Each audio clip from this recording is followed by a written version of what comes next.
नमस्कार शेतकरी बंधू आणि भगिनींनो, तुम्ही पाहत आहात ग्रेट महाराष्ट्र चॅनल। तुम्ही चॅनलवर नवीन असाल तर लगेच सबस्क्राइब करा आणि घंटीच्या चिन्हाचं बटन दाबा, म्हणजे आमचे नवे व्हिडिओ तुमच्यापर्यंत लगेच पोहोचतील। मित्रांनो, आजच्या आधुनिक विश्वात प्लास्टिक शिवाय माणसाच्या जीवनाचा विचार करणे अशक्य आहे। परंतु प्लास्टिक या नावाबद्दल बरेच गैरसमज आहेत। प्लास्टिक म्हणजे पर्यावरण विरोधी, पाणी तुंबवणारे वगैरे अशी भावना सर्वसामान्य लोकांमध्ये गेल्या काही वर्षात पसरली असली तरी प्लास्टिकचे हे असे उत्पादन खूपच कमी आहे। प्लास्टिकच्या एकूण उत्पादनाच्या फक्त 0.8% म्हणजे 1%पेक्षाही कमी असून त्याला आपल्या जीवनातून सहजच बाद केले जाऊ शकते। या नव्या युगात तंत्रज्ञानाच्या सहाय्याने पर्यावरणपूरक प्लास्टिक निर्मिती सुरू झाली असून भारत सरकार या बाबतीत अत्यंत जागरूकतेने आणि वेगाने दमदार पावले उचलत आहे। ऑटोमोबाईल, मेडिकल, विमान वाहतूक, फर्निचर, घर सजावट आणि जिथे नजर जाईल तिथे आपल्याला आजकाल प्लास्टिकचे साम्राज्य आढळते। कुठल्याही वस्तूच्या पॅकिंगचा विचार तर प्लास्टिक शिवाय केला जाऊ शकत नाही। पिसापेक्षाही हलके आणि पोलादाहूनही अधिक मजबूत असे हे बहुआयामी प्लास्टिक सर्व सुलभ आणि अत्यंत स्वस्त असल्यामुळे ते जगभरात प्रचंड लोकप्रिय आहे। प्लास्टिकच्या वाढत्या वापरामुळे जागतिक स्तरावर प्रमुख क्षेत्रांमध्ये नवनवीन तंत्रज्ञान विकसित होत असून त्याकरिता रोजगाराची संधी उपलब्ध करून देणारे पेट्रोकेमिकल्स इंजिनिअरिंग हे सर्वथा अभिनव क्षेत्र जगभरातील हुन्नरी तरुणांसाठी खुले झाले आहे। Central Institute of Petrochemicals Engineering and Technology Chandrapur येथे पेट्रोकेमिकल टेक्नॉलॉजी मध्ये 3 वर्षाचा डिप्लोमा दिला जातो। या पाठ्यक्रमात पेट्रोकेमिकल इंजिनिअरिंग क्षेत्रात विद्यार्थ्यांचे करिअर घडवण्यासाठी भारत सरकारकडून विशेष प्रयत्न केले जात आहेत। माननीय मंत्री महोदय श्री हंसराजजी आहिर यांच्या अथक प्रयासाने चंद्रपूर येथे 2016 साली CIPET ची स्थापना झाली आणि गेल्या काही वर्षातच 2000 हून अधिक विद्यार्थ्यांना यात अभिनव प्रशिक्षण देऊन रोजगार संधी उपलब्ध करून देण्यात आली आहे। माननीय प्रधानमंत्री यांच्या स्किल इंडिया या अभियानांतर्गत CIPET चंद्रपूर हे अशा अनेक तरुणांना प्रशिक्षण देऊन रोजगार निर्मितीच्या क्षेत्रात मैलाचा दगड ठरत आहे। भारत सरकारच्या खत आणि रसायन मंत्रालयाच्या अंतर्गत येणाऱ्या सिपेट मध्ये प्रवेश घेण्यासाठी 10वी आणि 12वी उत्तीर्ण विद्यार्थी JEE च्या माध्यमातून या कोर्स मध्ये प्रवेश करू शकतात। त्यासाठी डिस्क्रिप्शन मध्ये दिलेल्या लिंक वर जाऊन रजिस्टर करा। तसेच 12वी सायन्स आणि ITI पास विद्यार्थ्यांना लॅटरल एंट्री द्वारे थेट दुसऱ्या वर्षात प्रवेश दिला जातो। ही संधी घेण्यासाठी Central Institute of Petrochemicals Engineering and Technology Chandrapur diploma in petrochemical technology मध्ये प्रवेशोत्सुक तरुणांना आवाहन करीत आहे। लॅटरल एंट्री फॉर्म ची लिंक व्हिडिओच्या डिस्क्रिप्शन मध्ये दिलेली आहे। या उत्तम संधीचं सोनं करण्यासाठी विद्यार्थ्यांनी Central Institute of Petrochemical Engineering and Technology Chandrapur C10-1 Tadali industrial area Chandrapur 442406 या पत्त्यावर असलेल्या ऑफिसशी 799224 3793 आणि 9112252201 तसेच 797219 6166 यापैकी एका क्रमांकावर प्रवेशासाठी संपर्क साधावा। नोंदणीसाठी विद्यार्थी CIPET-chandrapur@gmail.com या संकेतस्थळावर जाऊन नोंदणी करू शकतात।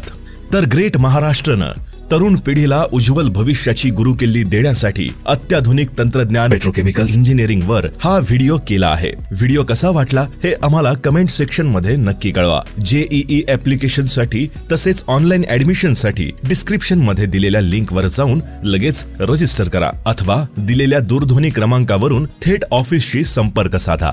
शेतकरी बंधूंनो नमस्कार, तुम्ही पाहत आहात ग्रेट महाराष्ट्र चॅनल। आपण आज चंद्रपूर येथे सिपेट इन्स्टिट्यूट आहे तिथं आहे। सर नमस्कार। नमस्कार। आपल्या चॅनलवर सर्वप्रथम स्वागत। आपल्या ग्रेट महाराष्ट्र चॅनलवर तुमचं सर्वप्रथम स्वागत। तुमचं एकदा नाव पत्ता वगैरे एकदा तुमचं ओळख करून द्या आम्हाला। मी मिलिंद कुमार भरणे, सिपेट चंद्रपूरच्या वतीने आपले स्वागत करत आहोत।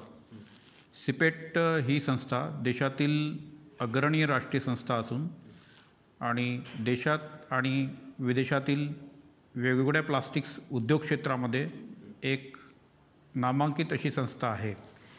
या संस्थेचा मुख्य उद्देश म्हणजे भारतातील व विदेशातील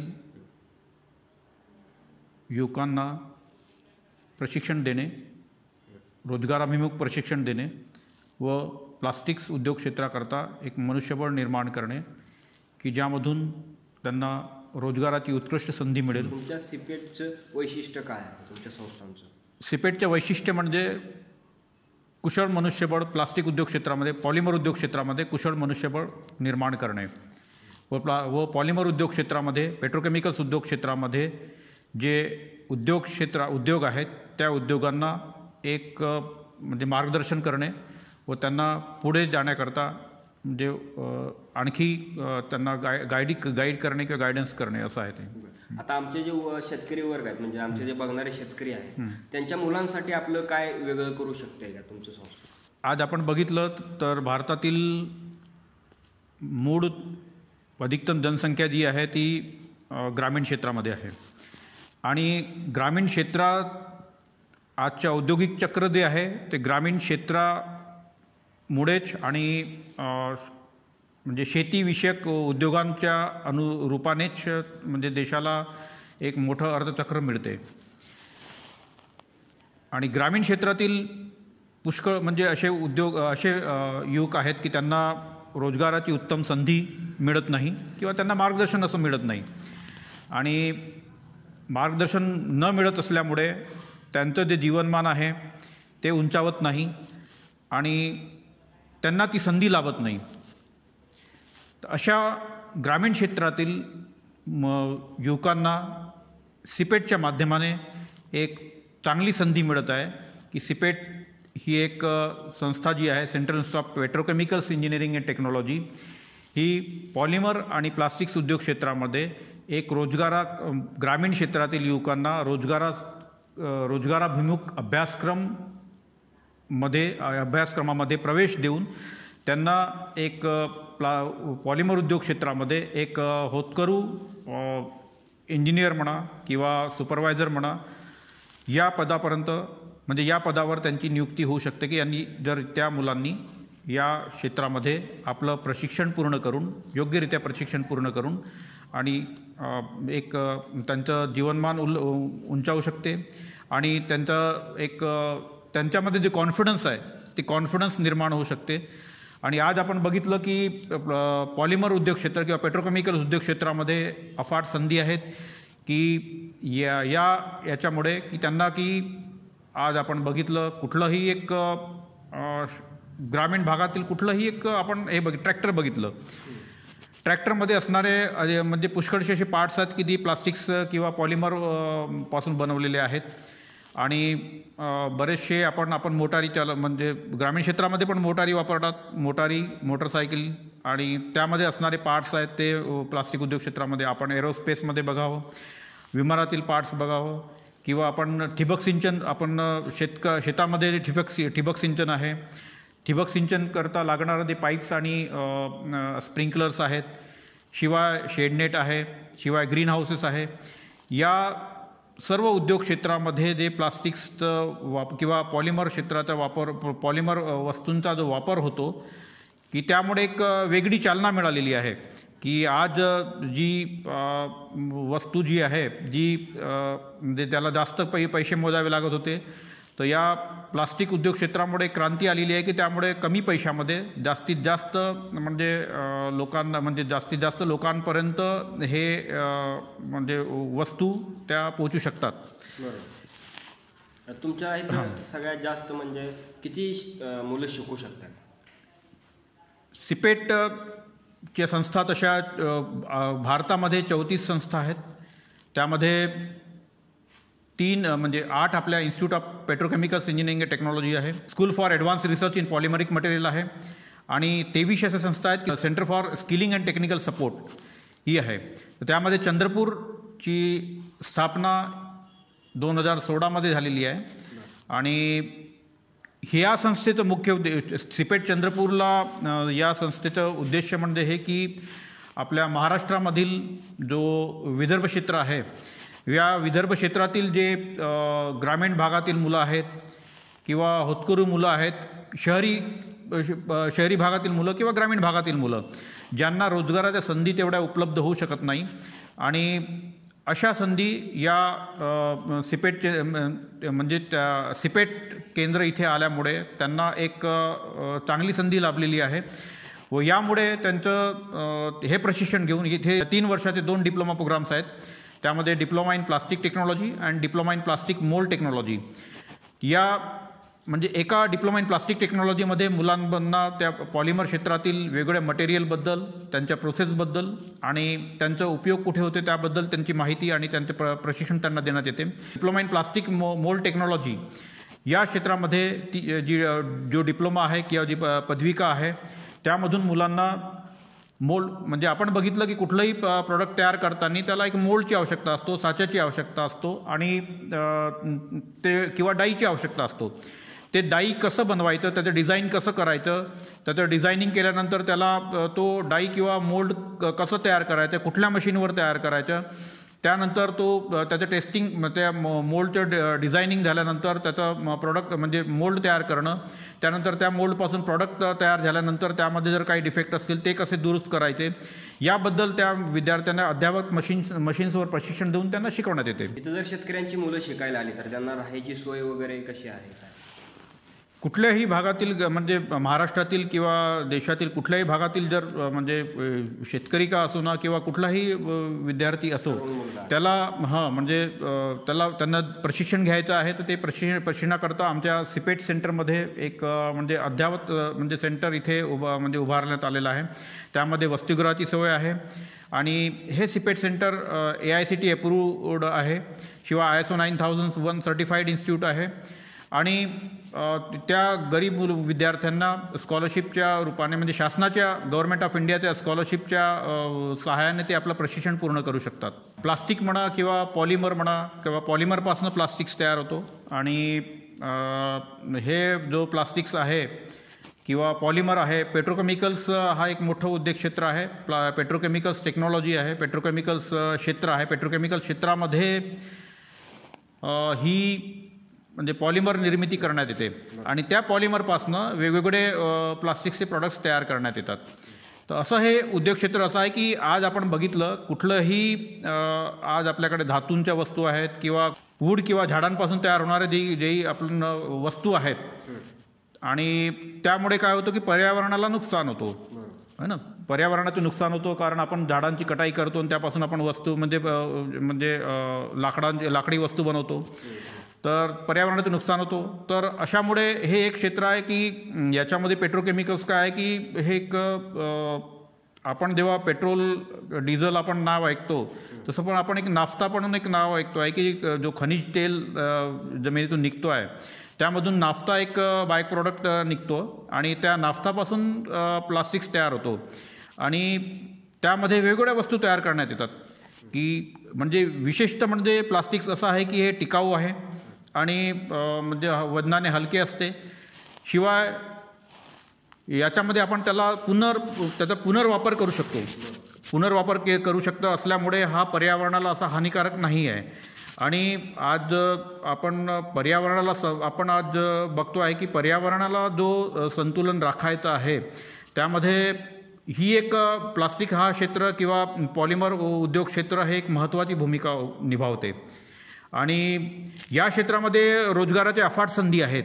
आपण कुठलंही बघितलं, आज आपण सकाळी उठल्यानंतर ब्रश करतो, तो ब्रश त्याच्या आधी आपण मोबाईल वापरतो, मोबाईलचा उपयोग करतो.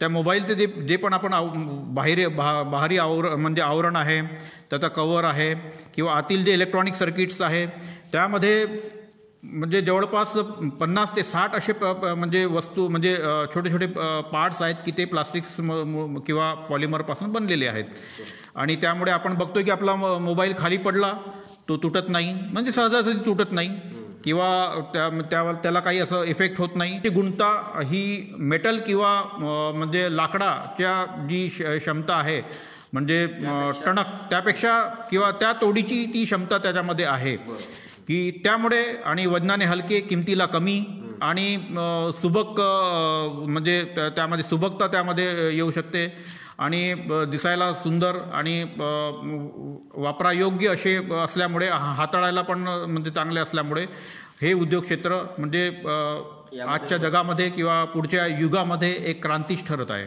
बरं. आपल्या सिपेट चंद्रपूरमध्ये काय फॅसिलिटी आहेत विद्यार्थ्यांसाठी नवीन? आपल्या सिपेट चंद्रपूरमध्ये आपण जर बघितलं तर 3 वर्षाचे डिप्लोमा प्रोग्राम्स आहेत आणि या 3 वर्ष डिप्लोमा प्रोग्राम आपण एक सुसज्ज असं इन्स्टिट्यूट आहे.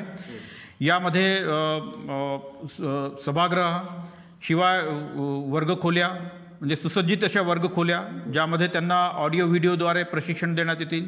शिवाय त्यांना वेगवेगळ्या शॉप फ्लोअरमध्ये की एक जसं डिझायनिंग एरिया आहे, डिझाईनमध्ये वेगवेगळे सॉफ्टवेअर्स आहेत आपल्याकडे. त्या सॉफ्टवेअर्सच्या माध्यमातून विद्यार्थ्यांना डिझाईन कसं करायचं, प्रॉडक्टचं डिझाईन कसं करायचं, मोल्डचं डिझायनिंग कसं करायचं याबद्दल शिकवण्यात येते. त्यानंतर डिझाईन झाल्यानंतर तो मुलगा म्हणजे तो प्रॉडक्ट आपण टूल रूममध्ये त्याच्यापासून डाई कशी तयार करायची, वेगवेगळ्या अद्ययावत मशीन्स त्यामध्ये आहेत, CNC मशीन्स आहेत, त्या CNC मशीन्सपासून त्यांना डाई कशी तयार करायची, मशीन्स कशा चालवायच्या, म्हणजे त्यांच्या डिझायनिंगमध्ये झाल्यानंतर त्याचे रूपांतर त्या मोल्डमध्ये कसं करायचं ते त्यांना शिकवण्यात येते. त्यानंतर तो मोल्ड तयार झाल्यानंतर त्याला आपण प्रोसेसिंग शॉपमध्ये घेऊन जातो.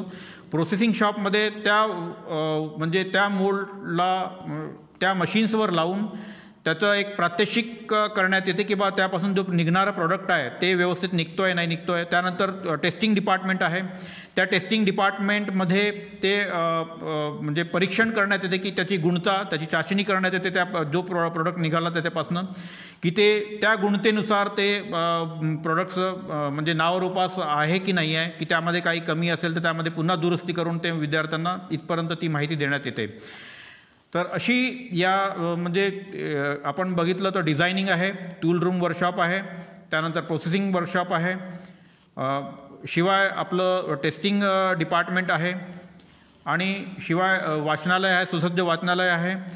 विद्यार्थ्यांना सिपेटचे मुख्य म्हणजे आपण वैशिष्ट्य जर बघितलं तर एक इथे मुलांना प्रात्यक्षिक ट्रेनिंगद्वारे किंवा प्रात्यक्षिक प्रशिक्षणाद्वारे त्यांना एक ट्रेनिंगमध्ये अधिकतम देण्यात येते की त्यांना शॉप फ्लोअरवर तर त्यांना एक उद्योग क्षेत्रामध्ये जसं त्यांना काम करायची जी संधी मिळते पुढे त्याच टाईपचं म्हणजे तसंच सारखंच वातावरण निर्मिती या इन्स्टिट्यूटमध्ये सिपेटमध्ये होते की त्यामुळे त्यांना म्हणजे एक चांगलं वातावरण किंवा एक पॉझिटिव्ह वातावरण इंडस्ट्रीयल यूज थ्रू वातावरण त्यांना मिळतो आहे, जेणेकरून त्यांना भविष्यात भविष्यात त्यांना म्हणजे याचा फायदाच होईल की ते.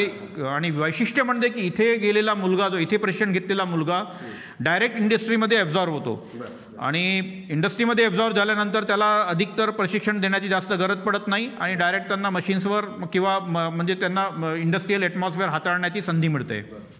तर तुम्ही वेळात वेळ काढून आम्हाला मुलाखत दिल्याबद्दल तुमचं खूप खूप धन्यवाद.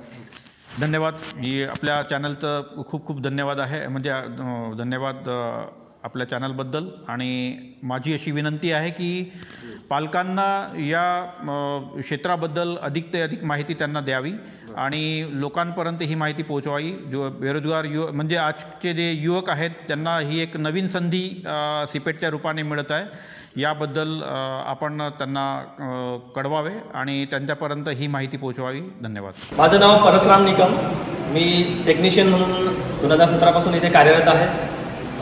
ही आपली टेस्टिंग लॅब आहे. आता मी तुम्हाला 1 by 1 पूर्ण मशीनचं स्पेसिफिकेशन आणि ते कशासाठी यूज होतं ते मी 1 by 1 तुम्हाला सांगणार आहे. हे आहे फ्लेमेबिलिटी टेस्टर. याच्यामध्ये फ्लेमेबिलिटी आपण टेस्ट करतो आणि प्लास्टिकची जे बर्निंग कॅरेक्टरिस्टिक असतं ते आपण याच्यामध्ये चेक करणार. प्लास्टिकला आयडेंटिफाय कसं करायचं, कुठलं प्लास्टिक कुठलं आहे, कोणत्या प्रकारामध्ये येतं, त्याचा ग्रेड कोणता ते आपण चेक करण्यासाठी बर्निंग कॅरेक्टरिस्टिक याच्यामध्ये चेक करणार. त्यानंतर आपण समोर येऊया. याच्यामध्ये आपण HDT आणि VSP याच्यामध्ये हीट डिफ्लेक्शन टेम्परेचर आणि वायकॅट्स ओपनिंग टेम्परेचर हे 2 प्रकारचे टेस्ट याच्यामध्ये आपण परफॉर्म करू शकणार. सपोज आपण एखाद्या जे हिटिंगचा पाईप आहे त्यामधून पाणी गरम पाण्याचा सप्लाय देतो आहे आपण, तर ते किती सस्टेन करू पाहणार, टेम्परेचरला किती सस्टेन करणार तो पाईप, तर ते आयडेंटिफाय करण्यासाठी त्या पाईपचं जे सॅम्पल जे आहे ते आपण याच्यामध्ये टेस्ट करणार की ते कॅपेबल आहे किंवा नाही. व्हॅक्यूम ओव्हन आहे. याच्यामध्ये आपण जे मॉइश्चर कंटेन आहे प्लास्टिकमध्ये काही प्लास्टिक जे असतात हायग्रोस्कोपिक असतात, काही नॉन हायग्रोस्कोपिक असतात. जे नॉन हायग्रोस्कोपिक प्लास्टिक असतात त्यांना मॉइश्चर कंटेन त्याची काढण्याची गरज नसते. ॲक्च्युअली जे हायग्रोस्कोपिक प्लास्टिक असतात त्याची मॉइश्चर कंटेन आपण काढतो. तर याच्यामध्ये आपण मॉइश्चर कंटेन करण्यासाठी किंवा प्री कंडिशनिंग करण्यासाठी, प्री हिटिंग करण्यासाठी आपण व्हॅक्यूम ओव्हन यूज करतो. त्यानंतर हे गॅस क्रोमॅटोग्राफी आहे. याच्यामध्ये आपण वेगवेगळ्या प्रकारचे ॲनालिटिकल जे टेस्ट आहेत त्या परफॉर्म करतो. याच्यामध्ये आपण वेगवेगळ्या प्रकारचे गॅसेस यूज करतो. हे ॲब्रेशन टेस्टर आहे. याच्यामध्ये आपण फिल्मचे जे ॲब्रेशन होतं, फिल्ममध्ये जे घर्षण होतं ते किती प्रकारे घर्षण होणार आणि त्याच्यामध्ये किती सस्टेन करणार ती फिल्म, ते याच्यामध्ये आपण बघणार या टेस्टरमध्ये. समोर आपण डिफरन्शियल स्कॅनिंग कॅलरीमेट्री आहे. याच्यामध्ये आपण मेल्टिंग टेम्परेचर, त्याच पद्धतीने डिग्रेडेशन टेम्परेचर, क्रिस्टॅलिटी ऑफ पॉलिमर, आपण याच्यामध्ये वेगवेगळ्या प्रकारच्या थर्मल ॲनालिसिस आपण याच्यामध्ये डिफरन्शियल स्कॅनिंग कॅलरीटीमध्ये आपण करू शकणार याच्यामध्ये ॲनालिसिस. हे आयझोड 4P इम्पॅक्ट टेस्टर आहे. याच्यामध्ये आपण जे प्लास्टिक जे प्रोडक्ट बनवतो आपण त्या प्रोडक्टवरती किती ते प्रोडक्ट इम्पॅक्ट जे आहे ते सस्टेन करू शकणार. त्याच्यामध्ये त्याला एनर्जी किती लागणार ब्रेक करण्यासाठी ते आपण एक्झॅक्टली याच्यामध्ये टेस्ट करणार. ठीक आहे. तर आपण एक लाईव्ह डेमो बघूया. याच्यामध्ये एक टेस्ट सॅम्पल आहे नायलॉनचं, त्याच्यामध्ये आपण टेस्ट करणार आहोत. याच्यामध्ये आपण होल्ड करणार याला फिक्चरमध्ये होल्ड केल्यानंतर ॲज पर स्टँडर्डप्रमाणे आपण वेट अप्लाय करतो याच्यावरती. ठीक आहे. नंतर आपण याच्यामध्ये पॅरामीटर सेट करणार. पॅरामीटर सेट केल्यामध्ये त्याच्यामध्ये बघा टेस्ट करणार आपण. टेस्टसाठी टेस्ट 1 प्रेस करणार, त्यानंतर एंटर करणार आणि जे काही त्याची सॅम्पलची विड्थ आणि थिकनेस जी आहे, डेप्थ जी आहे ती आपण त्याच्यामध्ये सेट करणार ॲज पर स्टँडर्डप्रमाणे. त्याच्यानंतर आपण पेंडुलमला रिलीज करणार. पेंडुलम रिलीज झाला आहे आणि सॅम्पल पण ब्रेक झालेला आहे. आता त्या सॅम्पलसाठी किती एनर्जी आहे जी त्याला ब्रेक करू शकणार ती एक्झॅक्टली इथे आपल्याला डिस्प्लेमध्ये शो होणार आहे बघा. तर हे जे सॅम्पल आहे नायलॉनचं सॅम्पल आहे, याच्यामध्ये 2.4497 जूल एनर्जी त्या सॅम्पलला ब्रेकिंग करण्यासाठी रिक्वायर्ड आहे. म्हणजे सपोज आपण एखादं प्रोडक्ट तयार केलं आहे आणि ते प्रोडक्ट त्या प्रोडक्टवरती एखादा इम्पॅक्ट पडला किंवा लोड पडला तर ते ब्रेक करण्यासाठी त्याला किती एनर्जी रिक्वायर्ड आहे, कोणत्या एक पर्टिक्युलर एनर्जीवरती कोणत्या लोडवरती ते ब्रेक होणार ते याच्यामध्ये आपण या टेस्टमध्ये टेस्ट करू शकणार. त्याची हे FTIR ॲपरेटस आहे. याच्यामध्ये आपण कुठल्याही अननोन प्लास्टिकचं आपण आयडेंटिफिकेशन करू शकतो. त्याच पद्धतीने त्याचं ट्रान्समिशन किती आहे आणि ॲब्झॉर्बन्स किती आहे याचा कर्व आपण याच्यामध्ये सॉफ्टवेअरमध्ये बघू शकणार आणि त्या पद्धतीने आपण त्याचं आयडेंटिफिकेशन करणार. याच्यामध्ये हे हायड्रोस्टॅटिक प्रेशर टेस्टर आहे. याच्यामध्ये आपण वेगवेगळ्या प्रकारचे प्लास्टिक पाईपची प्रेशर टेस्ट करतो. जसे की PVC पाईप आहे, पॉलिव्हिनाइल क्लोराईड पाईप आहे आणि हाय डेन्सिटी पॉलिथिलिनचे पाईप्स जे असतात आणि जेवढे काही प्रकारचे पाईप्स असतात त्या पाईपची आपण याच्यामध्ये हायड्रोस्टॅटिक प्रेशर टेस्ट करतो. त्याच्यामध्ये ॲज पर स्टँडर्ड जे असतात जसे PVC पाईप आहे त्याचं स्टँडर्ड जे आहे IS 4985 आहे. त्या पद्धतीने आपण त्याची टेस्ट करणार आणि PVC HDP पाईप जे आहे हाय डेन्सिटी पॉलिथिलिन पाईप त्याचा IS स्टँडर्ड जे आहे ते 4984 आहे. त्या पद्धतीने आपण त्याची प्रेशर टेस्टिंग करणार आणि कुठल्या प्रेशरला ते सस्टेन करू शकणार ते आपण याच्यामध्ये आपण प्रेशर डेव्हलप करतो. ते जे प्रेशर टेस्टर याच्यामध्ये वाल्व जे असतात ब्लीड वाल्व आणि प्रेशर टेस्टिंग वाल्व त्याच्यामध्ये आपण काय करतो टेस्टिंग प्रेशर डेव्हलप करतो आणि त्या पद्धतीने आपण त्याची टेस्ट करणार.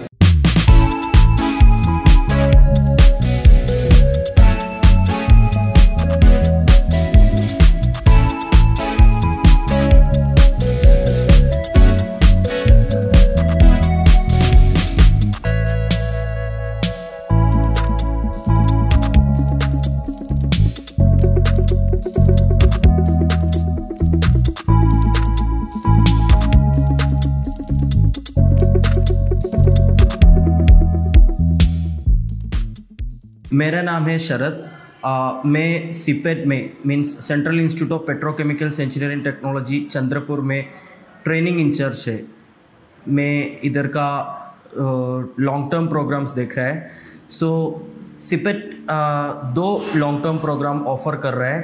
DPT means diploma in plastic technology और नेक्स्ट है DPMT mean diploma in plastic mould technology. DPT means more plastic related course है प्लास्टिक प्रोसेसिंग, प्लास्टिक टेस्टिंग और प्लास्टिक का production, everything is coming. DPMT course में mould making means it is a mixture of mechanical and plastical, mechanical और plastical का दोनों का mixture है DPMT course.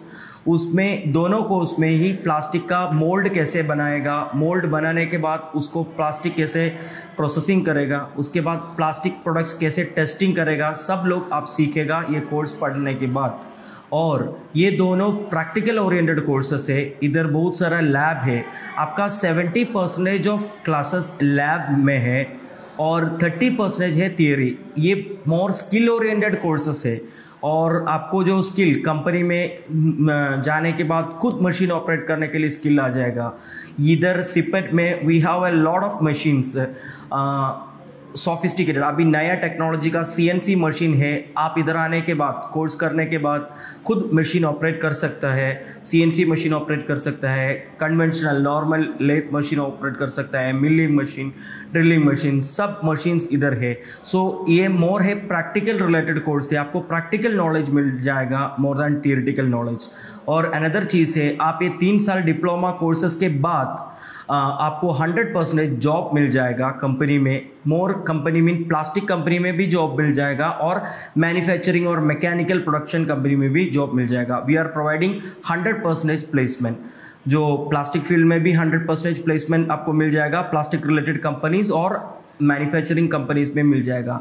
आपको जॉब मिल जाएगा, पुणे में मिल जाएगा, नागपुर में मिल जाएगा, मुंबई में मिल जाएगा। These are the main locations, Pune और मुंबई, नागपुर जो महाराष्ट्र स्टेट में नागपुर में एक एरिया है। सो बड़ा बड़ा सिटी में आपको अच्छा कंपनी में जॉब मिल जाएगा। और अनदर थिंग है this selection of this course, आपको सिलेक्शन मिल जाएगा सिपेट JEE प्रोसेस में है। JEE means joint entrance examination. So एक दिन में हर सिपेट सेंटर का, ऑल इंडिया सिपेट सेंटर का एक दिन में एक एग्ज़ाम कंडक्ट करेगा। In that exam we are selecting students, आपको सिलेक्शन मिल जाएगा। अगर आपको सिलेक्शन मिलने के बाद you can join our courses, आप हमारा कोर्सेस को ज्वाइन कर सकते हैं और कोर्स कंटिन्यू कर सकते हैं। और जो ऑलरेडी +2 हो चुका हो और 12th हो चुका हो, you can join lateral entry admission, आपको डायरेक्ट लैटरल एंट्री में एडमिशन मिल जाएगा। सो आपका कोर्स, ये जो टोटल कोर्स ड्यूरेशन 3 साल है, जिन्होंने लैटरल एंट्री में ज्वाइन करेगा उनको कोर्स ड्यूरेशन 2 साल है। सो ये है ओवरऑल आइडिया अबाउट 2 कोर्सेस। ये कोर्स एक स्किल ओरिएंटेड कोर्स है, ये कोर्स करेगा तो 3 साल का कोर्स है, दोनों कोर्स करेगा तो आपको 100% प्लेसमेंट मिल जाएगा।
ये तो हमारा टूल रूम है। So tool room of CIPET Chandrapur, इसमें 2 टाइप मशीन्स है। सो बेसिकली CNC मशीन्स है और कन्वेंशनल मशीन्स है। सो कन्वेंशनल मशीन्स में हमारे पास सब कुछ मशीन्स है, lathe machine, milling machine, drilling machine, और उसमें स्टार्ट करके बेसिक मशीन से एडवांस मशीन तक सब कुछ है। और ये हमारा CNC सेक्शन है।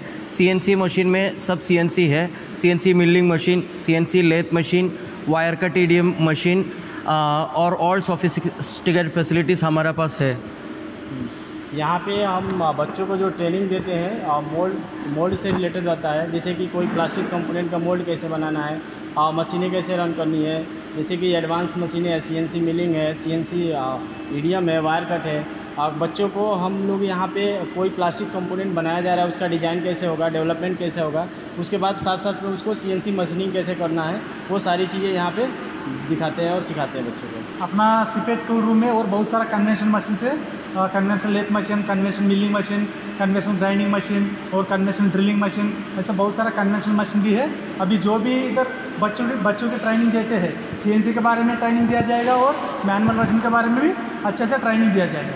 मैं संदीप कुमार गराड़े प्रोसेसिंग डिपार्टमेंट से, जिसमें हम प्लास्टिक के रॉ मटेरियल को प्रोसेस कर प्रोडक्ट बनाते हैं। जैसे कि हमारी इंजेक्शन मोल्डिंग मशीन है, ब्लो मोल्डिंग मशीन है, रोटेशनल मोल्डिंग मशीन है, पाइप एक्सट्रूजन मशीन है, जो हर एक मशीन में अलग अलग प्रकार के हम प्रोडक्ट बनाते हैं। जैसे कि हमारी इंजेक्शन मोल्डिंग मशीन है, इसमें हम बकेट, तगाड़ी, चेयर, ऐसे सॉलिड जैसे प्रोडक्ट बनाए जाते हैं। ठीक है, तो जैसे कि हमारे ऑपरेटिव पैनल है, यहाँ से हम मशीनों के जैसे प्रोडक्ट के जो भी रिक्वायरमेंट सेटिंग होती है यहाँ से सेट करते हैं। इस टाइप पे हमारा क्या होता है, मोल्ड लगा होता है, जहाँ पे हम प्रोडक्ट का आकार देते हैं। इसमें जो हम प्लास्टिक रॉ मटेरियल को फिल करके इंजेक्शन के द्वारा मेल्ट करते हैं। मेल्ट करने के बाद क्या करते हैं, मोल्ड के अंदर इंजेक्ट कराते हैं और इंजेक्ट कराने के बाद डायरेक्ट प्रोडक्ट अपना आकार लेता है। जैसे कि अब हमको प्लास्टिक रॉ मटेरियल को डाल दिया, हमने मेल्ट करवा लिया, और मेल्ट करवाने के बाद हम मोल्ड के अंदर प्लास्टिक रॉ मटेरियल को फिल करवाते हैं। फिल कराने के बाद जैसे हमारा ये मोल्ड ओपन और क्लोज होता है, क्लोज होने के बाद क्या होता है, प्लास्टिक जो मेल्ट प्लास्टिक मटेरियल क्या होता है उसके अंदर फिल हो जाता है। फिल होने के बाद अपना आकार लेता है। आकार लेने के बाद हम क्या करते हैं, मोल्ड को ओपन करवाते हैं और प्रोडक्ट को बाहर निकालते हैं। तो इस प्रकार की हम मशीनों पे बहुत सारे स्टूडेंट को प्रैक्टिकल देते हैं। प्रैक्टिकल देने के बाद वो सीख कर आगे जाके अपनी कंपनी में परफॉर्मेंस करके उनका अपना योगदान बढ़ाते हैं।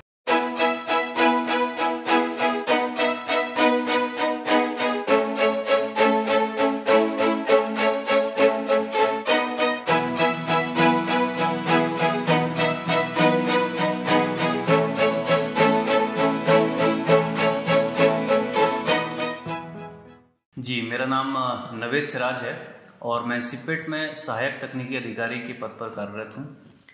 जैसा कि आपको सिपेट के बारे में बताया गया है, हमारे पास एक हम लोग टेक्निकल सपोर्ट सर्विसेज में भी डील करते हैं, जिसमें कि हमारा एक डिपार्टमेंट है टेस्टिंग डिपार्टमेंट।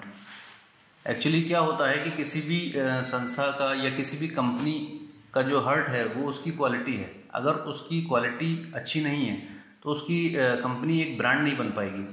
तो वही सब क्वालिटी पॉलीमर की फील्ड में चेक करने के लिए हम क्योंकि हम एक गवर्नमेंट लैब है, NABL एक्रेडिशन हमारा इन प्रोसेस चल रहा है और तकरीबन 450 से 500 टेस्ट हम लोग यहाँ पर प्लास्टिक और पॉलीमर से रिलेटेड करते हैं, जिसका डिस्क्रिप्शन आपको आगे वीडियो में दिखेगा। इसमें हम कुछ गवर्नमेंट प्रोजेक्ट्स लेते हैं जो कि गवर्नमेंट प्रोक्योरमेंट होता है पॉलीमर से रिलेटेड, तो उस सब की क्वालिटी एश्योरेंस, उसका प्री डिलीवरी इंस्पेक्शंस और उसकी जो भी क्वालिटी कंसर्न है वो सब हम लोग डील करते हैं। उसके बाद हमारा एक डिपार्टमेंट आता है प्रोसेसिंग डिपार्टमेंट। प्रोसेसिंग डिपार्टमेंट में हम लोग मैन्युफैक्चरिंग प्रोसेस भी करते हैं, जैसे कि प्रोडक्ट डेवलपमेंट है। फॉर एग्जांपल ये आपको पाइप दिखाई दे रहा है या कोई भी कमोडिटी आइटम है, और इस तरह की चीज़ें जिससे बच्चों को ट्रेनिंग भी मिल जाती है और मैन्युफैक्चरिंग भी, एंटरप्रेन्योरशिप डेवलपमेंट का काम भी हो जाता है। Next is our VTC department, vocational training centre जिसको हम लोग बोलते हैं। VTC डिपार्टमेंट में हमारे बहुत सारे ट्रेनिंग कोर्सेज हैं, अलग अलग दर्जे के ट्रेनिंग कोर्सेज हैं, जैसे कि सेंट्रल गवर्नमेंट अप्रूव्ड या सेंट्रल गवर्नमेंट फाइनेंस कुछ कोर्सेज होते हैं, उसमें 3 महीने का एक कोर्स है, 6 महीने का एक कोर्स है। और कुछ संस्थाएं ऐसी हैं जैसे कि जो हमें फाइनेंस करती हैं, लाइक स्टेट गवर्नमेंट की NULM है, CIL है, MSME है और NBCFDC है। इस तरह की स्पॉन्सर्ड प्रोग्राम हम लोग कराते हैं 3 मंथ्स और 6 मंथ्स के। उसके अलावा हम लोग एंटरप्रेन्योरशिप डेवलपमेंट का प्रोग्राम भी कराते हैं। EDP प्रोग्राम में क्या होता है, किसी को अगर प्लास्टिक के पॉलीमर से रिलेटेड कोई बिजनेस अगर करना है तो उसके बारे में पूरी जानकारी सिपेट से द्वारा उसको दी जाती है। उसके अलावा वेबिनार्स प्रोग्राम भी हम लोग करते हैं। कुछ आपको स्पेसिफाइड प्रोडक्ट से रिलेटेड अगर जानकारी करनी है या 10 दिन ये मॉड्यूलर प्रोग्राम होते हैं, 10 दिन 15 दिन 20 दिन जितना भी आप चाहें या जितने टाइम में आप सीख सकते हैं, आपको लगता है आप उसके हिसाब से स्पेसिफिक डिज़ाइन कर सकते हैं प्रोग्राम को। शॉर्ट टर्म प्रोग्राम्स भी होते हैं कॉलेजेस के स्टूडेंट्स वगैरह के लिए, 2 दिन का 3 दिन का या हफ्ते भर के। And the most important is awareness program हम लोग कराते हैं। अवेयरनेस प्रोग्राम में एक्चुअली एक मिथ है मार्केट में कि plastic is harmful thing, but the problem is CIPET slogan है say no to littering and yes to plastic और पॉलीमर। क्योंकि हम सुबह से लेकर शाम तक अगर देखें तो अपनी दिनचर्या में सुबह उठने से प्लास्टिक के ब्रश लेकर हवाई जहाज और स्पेस क्राफ्ट तक हम लोग प्लास्टिक का इस्तेमाल करते हैं, लेकिन उसके बावजूद भी प्लास्टिक को गलत कहा जाता है। तो हालांकि ऐसा नहीं है, तो उसका रीज़न बहुत सारे हैं। तो अवेयरनेस प्रोग्राम भी हम लोग कराते हैं कि प्लास्टिक की फील्ड में अच्छाई क्या है और कहाँ पर दिक्कत आ रही है। सीपेट एक गवर्नमेंट संस्था है और हम लोग बिजनेस डेवलपमेंट प्रोग्राम भी कराते हैं। तो जहाँ तक मैं समझता हूँ, as far as up to my knowledge, basic 4 चीज़ों की रिक्वायरमेंट पड़ती है किसी भी एंटरप्रेन्योर को बिजनेस करने के लिए। The very first thing is उसके पास ज़मीन होनी चाहिए, उसके पास अपनी मशीन होनी चाहिए, रॉ मटेरियल होना चाहिए और फिर वो मैन पावर इस्तेमाल करे, तब जाकर वो किसी प्रोडक्ट को डेवलप कर सकता है। और डेवलप करने के बाद फिर जब वो मार्केट में उतरता है, फिर उसके बाद मार्केटिंग करता है, तो these are the secondary things. ये जो प्राइमरी 4 बेसिक रिक्वायरमेंट हैं ये सीपेट प्रोवाइड करता है। सीपेट प्रोवाइड करने का मतलब ये है कि हम सिर्फ कन्वर्जन कॉस्ट पे उसका प्रोडक्ट डेवलप करके, यानी कि अगर कोई इंसान खाली हाथ भी अगर हमारे पास खड़ा होता है तो वो उसका प्रोडक्ट का डेवलपमेंट, मटेरियल सिलेक्शन, उसका मैन्युफैक्चरिंग प्रोसेस एंड उसका क्वालिटी कंट्रोल, ये सब कुछ सीपेट आपको करके दे सकता है। अब क्योंकि रिसाइकलिंग पर बहुत ज़्यादा जोर दिया जा रहा है, तो सीपेट चंद्रपुर में खासकर हमारे पास पूरा रिसाइकलिंग यूनिट भी है। वेस्ट प्लास्टिक है, इस वेस्ट प्लास्टिक को कलेक्ट करके दोबारा से रॉ मटेरियल की शक्ल दे सकते हैं, जिससे कि वो फिनिश प्रोडक्ट फिर से बन सकें। तो ये बहुत अच्छा स्कोप है, मैं समझता हूँ चंद्रपुर और पूरे विदर्भ रीजन के लिए, जो रिसाइकलिंग में मैं चाहता हूँ कि ज़्यादा से ज़्यादा लोग आगे आएँ। और बिज़नेस के लिए जो ये मशीन्स हैं इनकी कॉस्ट एक्चुअली बहुत ज़्यादा होती है। तो एक यंग और एक न्यू एंटरप्रेन्योर को बिज़नेस करने के लिए बहुत ज़्यादा इन्वेस्टमेंट की भी ज़रूरत पड़ती है। तो अगर उन सब चीज़ों से कोई बचना चाहे तो वो सीपेट की सहायता ले सकता है। सीपेट द्वारा वो अपने प्रोडक्ट को डेवलप करा सकता है, डिज़ाइन करा सकता है, अपने मैन्युफैक्चरिंग पूरा कर सकता है और उसके बाद उसको मार्केट में सप्लाई कर सकता है, डिपेंडिंग अपॉन देयर मार्केट। हम लोग एक कंसल्टेंसी भी प्रोवाइड करते हैं in the field of technical support services, जिसमें कि प्रोडक्ट डिज़ाइनिंग से लेकर और प्रोडक्ट मैन्युफॅक्चरिंग तक सारी चीज़ें सीपेट द्वारा उसको सीखने को मिल जाती हैं। हे यूटीएम मशीन आहे, युनिव्हर्सल टेस्टिंग मशीन म्हणतात त्याला। याच्यामध्ये आपण कुठल्याही प्रोडक्टची मेकॅनिकल स्ट्रेंथ जी आहे ती चेक करण्यासाठी आपण वेगवेगळ्या प्रकारच्या टेस्ट याच्यावरती परफॉर्म करतो आपण।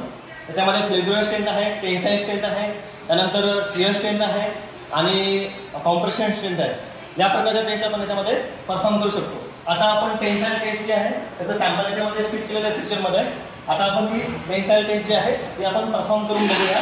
त्याच्यामध्ये ॲज पर स्टँडर्ड प्रमाणे आपण टेस्ट परफॉर्म करतो आणि जसे सॅम्पलमध्ये जे काही रिझल्ट येणार ते रिझल्ट पूर्ण सॉफ्टवेअरमध्ये आपल्याला शो होणार। याच्यामध्ये स्ट्रेस आणि स्ट्रेनचा कर्व दिसणार याच्यामध्ये प्रत्यक्षामध्ये। आपण एक टेस्ट करून बघूया प्रत्यक्षात। याच्यामध्ये टेन्साईलचं सॅम्पल आपण हे केलेलं आहे, फिक्स केलेलं आहे आणि ते स्ट्रेच होतं आहे ऑपोजिट साईडला आणि याच्यामध्ये ग्राफमध्ये शो होत आहे।